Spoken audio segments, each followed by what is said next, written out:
예수님의 부활 소식을 접한 제자들이 어떻게 이를 믿어가는지 그 과정을 지금 기록하고 있습니다. 그 내용을 간략하게 소개하자면 1절에서 12절까지는 예수님이 이제 무덤에 있을 때에 그 무덤을 찾은 여인들이 천사로부터 예수님의 부활 소식을 듣고 이것을 사도들에게 전했는데 그들이 불신하는 내용, 그것이 12절까지 기록이 되어 있습니다. 그리고 35절까지는 부활하신 예수님께서 엠마오로 가던 제자 두 사람에게 나타나신 사건이 자세하게 기록이 되어 있습니다. 그들은 예수님을 만난 후에 바로 예루살렘으로 돌아가서 다른 제자들에게 이를 증언하였다. 이렇게 본문은 기록하고 있습니다. 그 뒤에 이제 49절까지 오늘 본문의 말씀처럼 예수님께서 예루살렘에 모여있는 제자들에게 11제자입니다. 11제자들에게 나타나사 당신이 부활하신 것을 보여주시고 이 부활의 사건의 의미가 무엇인지 그걸 설명해 주시고 복음 전파에 관한 지상 명령을 제자들에게 주신 사실이 기록이 되어 있습니다. 이미 수차례 예고를 통해서 정작 믿기 어려워하던 제자들이 예수 그리스도의 부활을 확신 가운데 믿어가는 모습을 극적으로 24장은 보여주고 있다. 이렇게 볼 수가 있지요. 즉 제자들은 예수님의 죽음과 부활이 하나님의 계획에 따른 것임을 확신할 필요가 있었습니다. 이것은 본서의 서문에서 언급한 것처럼 본서의 제자 누가가 그의 독자들에게 그가 알고 있는 바를 더 확실하게 제시하고자 했던 바로 그 사건이었습니다. 대제사장들과 유대 종교 지도자들은 함께 간 파수꾼과 더불어 예수의 무덤을 큰 돌로 막고 거기에 봉인을 한 다음 그래도 불안하자 파수꾼으로 하여금 그곳을 지키게 하였습니다. 그러나 그들의 이러한 노력은 허사가 되고 말았습니다. 전사들이 와 무덤의 돌을 굴려낼 때 그곳을 지키고 있던 자들은 그것을 저항하거나 방어하지도 못하고 두려워 죽은 자처럼 되고 말았다고 성경은 기록하고 있습니다.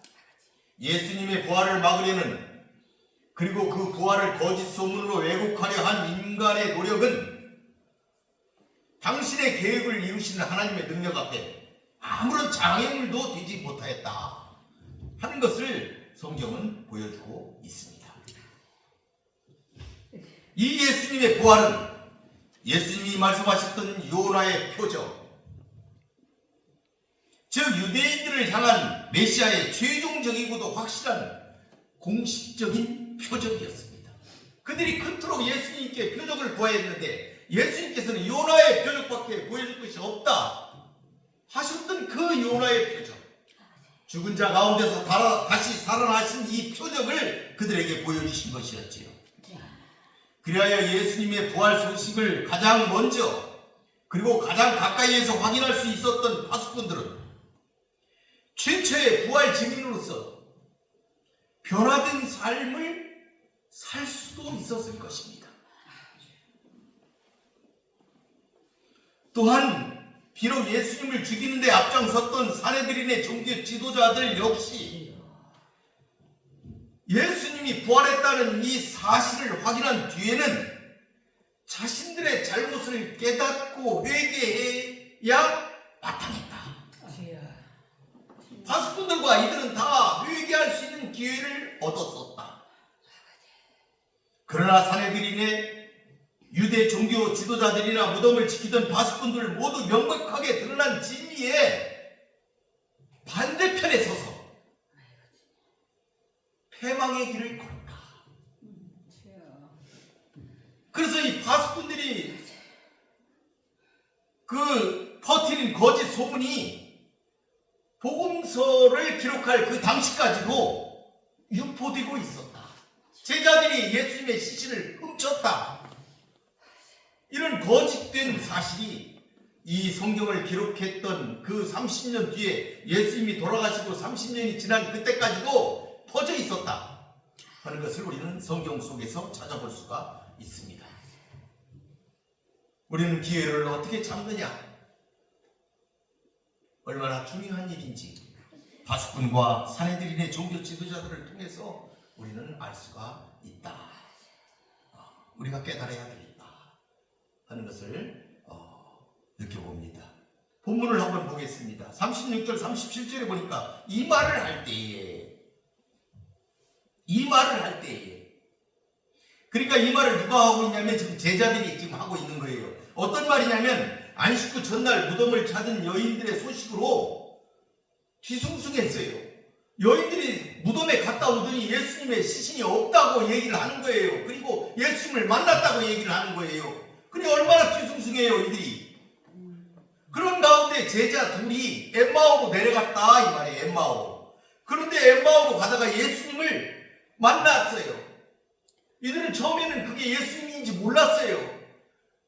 떡을 뗄 때에 예수님이 떡을 뗄 때에 갑자기 깨달음이 온 거예요. 눈이 열렸어요. 예수님이 오병이에 떡을 떼는 그 모습을 거기서 발견한 거죠. 떡을 뗄 때 그들이 깨달았어요. 눈이 떠졌어요. 예수님이 없는 거예요. 예수님을 찾았어요. 지금까지도 예수님의 음성을 듣고 따라왔는데 그 순간 보니까 예수님이 사라지신 거예요. 그들은 급히 예루살렘으로 돌아왔지요. 그래서 예수님을 만난 사건을 지금 나누고 있었던 거예요. 그때 베드로도 내가 예수님을 만났다 이렇게 얘기를 할 때, 즉 제자가 부활하신 예수와의 경험을 설명하고 있는 바로 그 시점에 그 말을 할 때에 예수께서 다시 나타나셨음을, 그 제자들에게 나타나셨음을 지금 생생하게 전달하고 있는 것이다. 아멘. 이것은 앞선 엠마오 도상에서 나타난 부활하신 예수님의 이야기, 또 베드로에게 나타난 그런 이야기, 그 여인들에게 나타나신 예수님의 이야기, 이런 단편적인 이런 그 작은 이야기들이, 개별적인 이야기들이 이 본문을 통해서 집단적으로 확인되고 있다. 개별적으로 확인된 예수님의 부활이 11 제자들에게 집단적으로 확인되었다. 개별적 보고들이 집단적으로 보고되는 이런 사건을 지금 기록하고 있는 것이다. 그러니까 틀림없는 사실이다. 개별적으로 한 사람 한 사람에게 나타났던 그 예수님이 집단적으로 제자들에게 한꺼번에 있는 가운데 나타났기 때문에 분명한 사실이라는 사실을 지금 보여주고 있는 것이다. 본문을 통해서. 예수님은 이들에게 너희에게 평강이 있을지어다 하시며 나타나셨습니다. 본문은 부활하신 예수님께서 거하시는 곳 어디나, 또한 부활하신 예수님을 만나는 그 누구에게나 평화가 깃들리라는 축복의 말씀이 분명합니다. 따라서 이 표현은 일상적인 인사말의 의미를 훨씬 뛰어넘은 평화와 축복의 선포인 것입니다. 그러나 제자들은 닫힌 문을 통과하여, 문이 닫혀 있었어요. 그들 가운데 갑자기 나타나신 예수님을 육체를 지니지 않은 유령으로 믿었다. 당시 모든 제자들이 화들짝 놀란 사실을 극적으로 지금 표현하고 있는 것입니다.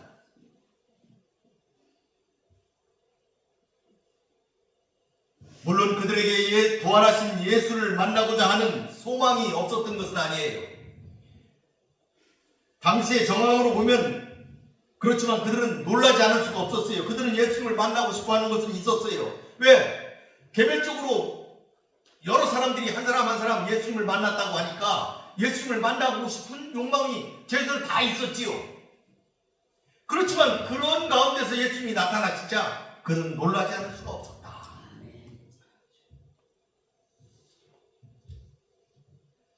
엠마오로 가는 제자들이 때가 저물어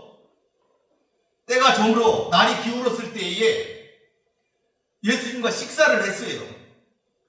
그 식사를 하고 떡을 뗄 때에 예수님을 알아보고 그들이 화들짝 놀라서 깨보니까 예수님이 안 계신 거예요. 3시간 거리였다고 해요. 지금도 엠마오가 어딘지는 분명하게 몰라요. 많은 성경학자들이 엠마오를 찾으려고 여기다 저기다 하는데 사실은 2000년 전에 그 엠마오가 어딘지는 자세히는 몰라요. 그냥 짐작만 할 뿐이에요. 근데 한 3시간 걸렸다 이렇게 되어 있어요. 3시간 남짓 거리를 다시 돌아왔는데 그렇다고 하면은 그때가 몇 시나 되었을까? 최소한 10시는 되지 않았겠느냐. 그들이 7시에 출발했다고 해도 밤 10시 정도 되었어야 그들이 돌아오지 않았을까? 그러면 10시면 한밤중인데, 한밤인데, 문이 잠겨 있었는데, 문이 열리지도 않았는데, 그들 가운데 갑자기 나타나신 예수를 본 그들로서는 놀라지 않을 수 없었을 것이다. 그래서 그들은 예수님을 영으로 생각했다. 이렇게 성경이 기록하고 있는 것입니다. 37절에 그 보는 것을 영으로 생각했다. 이해가 가는 대목이죠. 38절에서 40절에 보니까 예수께서 이르시되 어찌하여 두려워하며 어찌하여 마음에 의심이 일어나느냐. 내 손과 내 발을 보라. 나 만져보라. 영은 살과 뼈가 없으되 너희 보는 바와 같이 나는 있느니라. 이 말씀을 하시고 손과 발을 보이셨다. 37절에서 그들이 무서워했어요. 놀라고 제자들이. 그때 예수님께서 말씀하신 거예요. 어찌하여 2번이나 그 표현을 썼어요. 어찌하여 두려워하고 어찌하여 마음에 의심하느냐. 예수님이 그들이 영적으로 무지하다는 것을 아시기 때문에 매우 안타까워하고 계신다. 매우 안타까워하셨다 하는 것이 그 예수님의 말씀을 통해서 잘 드러나는 것이죠. 뿐만 아니라 왜 두려워하느냐, 왜 의심하느냐, 이렇게 예수님이 말씀하셨어요. 그러니까 그들은 예수님과 지금 대화하는 이 순간에도 두려움과 의심이 교차하고 있다 하는 것을 우리가 알 수가 있는 거예요. 계속 그들은 그런 마음이, 야 이게 진짜야 이런 마음이 계속 일어나고 있었다 하는 것을 지금 성경은 말씀하고 있는 것이죠. 그러니까 제자들이 감격하고 기뻐하며 뛰어야 될 그 상황에 오히려 두려워하고 의심하였던 것, 그것은 그들이 영적 상태가 불안했기 때문이다. 오늘날 우리도 역시 그리스도를 향한 굳건한 믿음이 있다고 하지만은, 예수님을 모시고 산다고 하지만은 얼마든지 의심 가운데 불안해하며 두려움에 사로잡힐 수가 있다. 우리도 살아가면서 어떤 일을 당하면 예수님과 함께한다, 예수님을 믿는다, 이렇게 크게 얘기를 하면서도 두려워하고 의심하고 떨면서 살 수가 있다. 우리도 그러한 나약한 심성적인 그런 것을 가지고 있을 수가 있다 하는 것을 우리도 생각해 볼 수가 있는 것이죠. 그래서 예수님은 이러한 것을 바꾸시기를 원하신 거예요. 이 제자들의 생각을 바꾸시길 예수님은 원하셨다.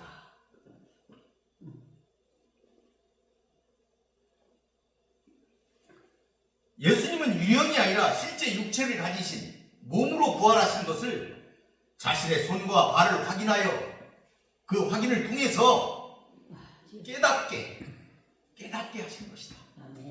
내 손과 발을 봐라. 왜 손과 발을 보라고 예수님이 그러셨을까요? 여기서는 이제 왜 그랬는지는 얘기하지 않지만 요한복음에 보면은 그 손과 발에 못 박힌 자국, 그건 가르쳐 주고 있어요. 손과 발에 못 박힌 자국이 있지 않느냐. 예수께서는 이를 통해서 자신이 몸이 없는 유령이나 또 다른 어떤 그런 이가 아니라 과거 그들에게 가르치고 이적을 베풀고 결국 십자가에 못 박혀 죽은 바로 그 예수라는 사실, 그것을 그들에게 보여주고자 했던 것이었어요. 예수님께서는 그들에게 자신이 신령한 부활을 하셨음에도 불구하고 육체가 함께 부활했던 점을 증명하시기 위해서 손과 발을 눈으로 볼 뿐만 아니라 직접 만져볼 것을 그들에게 말씀하셨다. 그리고 나 후에 손과 발을 실제로 보여주셨다 하는 것이 성경의 기록입니다. 물론 성경의 기록을 보게 되면 제자들이 그 손과 발을 만져봤다 이런 거는 없어요. 도마가 요구를 했어요. 내가 만져보지 않고는 내가 모르겠다 그랬지만 도마가 직접 만져봤다는 기록은 없어요. 그러니까 이 공간복음에 보게 되면은 모든 분들이 예수님께서 보여주셨다. 못자국, 그것을 손과 발에 난 못자국을 보여주셨다. 이게 밝히고 있지만 실제로 제자들 중에 누가 한 사람이라도 그 손과 발의 못자국을 만져봤다. 이런 기록은 없다. 언급하고 있지 않다.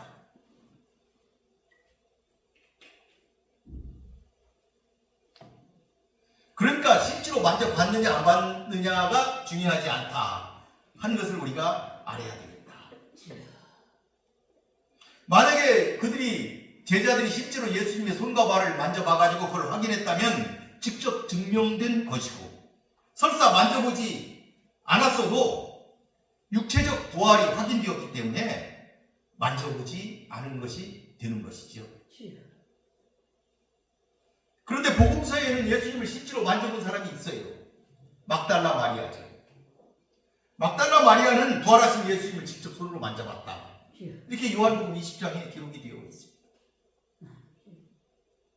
엠마오로 가는 글로바와 다른 제자와 함께 떡을 떼며 식사를 하셨고 생선을 드셨을 뿐만 아니라 갈릴리 바다에서도 제자들에게 떡과 생선을 주셨어요. 이러한 재반 모든 상황들로 보아 본절에서 서로 예수님의 손과 발을 제자들이 만져보지 않았다고 하더라도 예수님의 육체적 부활을 의심할 근거가 전혀 없다. 예수님은 부활하셨다. 그 몸을 가지고 그대로 부활하셨다 하는 것을 우리들이 믿어야 하겠습니다. 아멘. 41절을 보니까 그들이 너무 기쁨으로 아직도 믿지 못하고 놀랍게 여길 때에 이르시되 여기 무슨 먹을 것이 있느냐 하시니, 예수님께서는 자신의 손과 발을 증거로 육체적 부활을 증명했지만은 이를 목격하고도 그들은 오히려 믿지 못했다고 42절에 기록하고 있어요. 여전히 그들이 예수를 믿지 못하는 모습, 그것을 지금 표현해주고 있는 것이죠.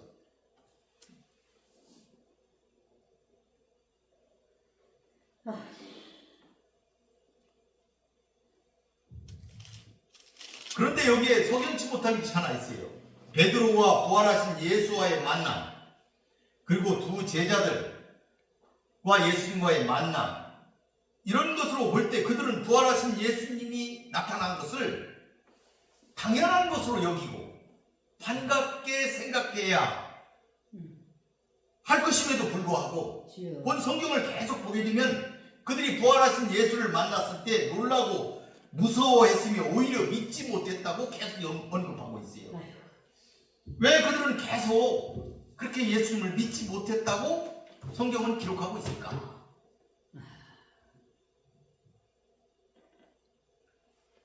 이거는 제자들의 심리를 추적해 보면은 우리들이 그 추적을 통해서 우리가 제자들의 심리를 설명해 볼 수가 있지요. 십자가형으로 무참하게 사형당하신 분이었는데 이제 그들 앞에 서 있다고 한번 생각해 보십시오. 설사 그들이 베드로와 다른 사람들의 증언을 토대로 그분이 다시 살아나셨다는 사실을 믿었다 하더라도 그들 앞에 갑자기 나타나신 예수를 보고 놀라지 않을 수가 없었을 것입니다. 그것은 유한한 존재였던 그들이 가진 인간적 한계였을 것이다. 그러니까 그들이 놀라는 것은, 비록 여러 번 들었다 할지라도 그들이 놀라는 것은 전혀 문제가 될 수가 없는 사건이다.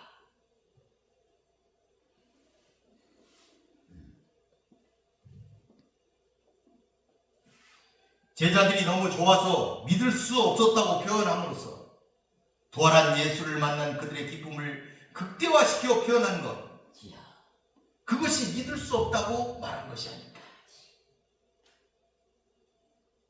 너무 기쁨이 극대화되다 보니까 반어적으로 그렇게 사용된 것이 아닐까, 이렇게 우리가 생각해 볼 수가 있는 것입니다. 예수님께서는 제자들에게서 믿음이 서서히 생겨나고 자신이 다시 부활했다는 사실을 믿는 믿음이 그들에게 생겨났다 이 말이에요. 이를 기쁨으로 수용하기 시작할 때 식사를 제안했습니다. 육체적 부활을 결정적으로 확인시켜 주시는 것이죠. 왜냐하면 영은 음식을 먹을 수 없기 때문입니다.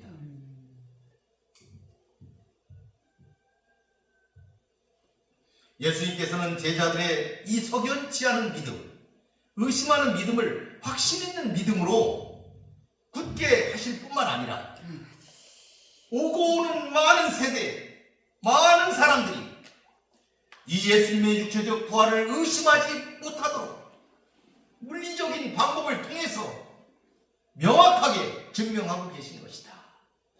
그러니까 이 구절은, 예수님이 이렇게 하신 행동은 우리들에게 하신 말씀입니다. 앞으로 계속 오는 많은 세대들에 있어서 그들에게 분명하게 전하시고자 하는 예수님의 뜻이다. 아멘. 그러므로 우리는 이것을 그렇게 받아들여야 할 것이다. 아멘. 하는 점이죠.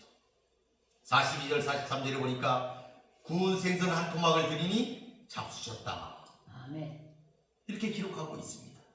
엠마오로 갔던 두 제자들과 함께 식사하신 예수님은 본문에서도 제자들과 함께 식사하심으로써 자신이 유형이나 환상이 아닌 실제라는 것을 명확하게 확인시켜 주시는 것입니다. 아멘.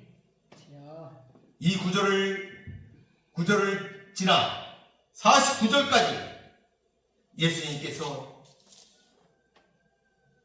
그러면은 왜 이렇게 부활하시면서 주셨는지 그 의미를 지금 설명하고 계십니다. 그것은 바로 예수님께서 44절에 보니까 내가 너희에게 말한 바 곧 모세의 율법과 선지자의 글과 시편에 나를 가리켜 기록된 모든 것이 이루어져야 하리라 한 말, 그것이 이것이다. 다 이루어져야 될 것이다. 아멘. 이것이다 그랬어요. 이것이 무엇이냐? 46절에 보니까 그리스도가 고난을 받고 제3일에 죽은 자 가운데서 살아나야 한다는 것.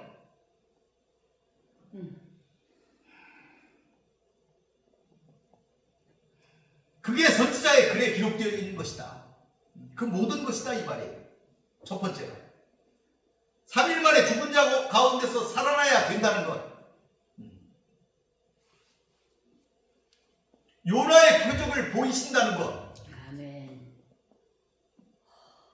그것과 둘째는 그의 이름으로 죄사함을 받게 하는 회개가 예루살렘에서 시작해서 모든 족속에게 전파되는 것.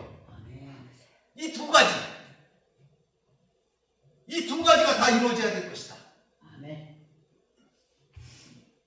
그것을 예수님께서 그것이 다 이루어져야 될 것이다. 아멘. 이렇게 말씀하신 그 부분이다 이 말이에요.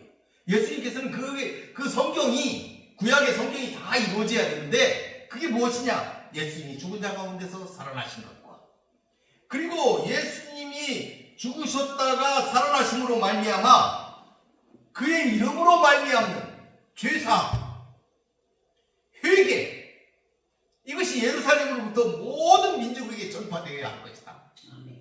이것이 이루어져야 된다는 것. 그리고 이게 이루어졌다. 예수님이 부활하심으로 십자가에 달리셨다가 다시 살아나심으로 말미암아 이게 다 이루어졌다. 아멘. 그러니까 우리가 지난주에 설교한 것처럼 은혜의 희년이 이루어졌다. 죄의 사망에서 모임을 받았다. 하나님께로 돌아가게 되었다. 아멘. 소망이 이루어졌다. 희년이 이루어졌다. 하나님께로 돌아가, 하나님의 집으로 돌아가는 것. 아멘. 이게 이루어졌다는 것.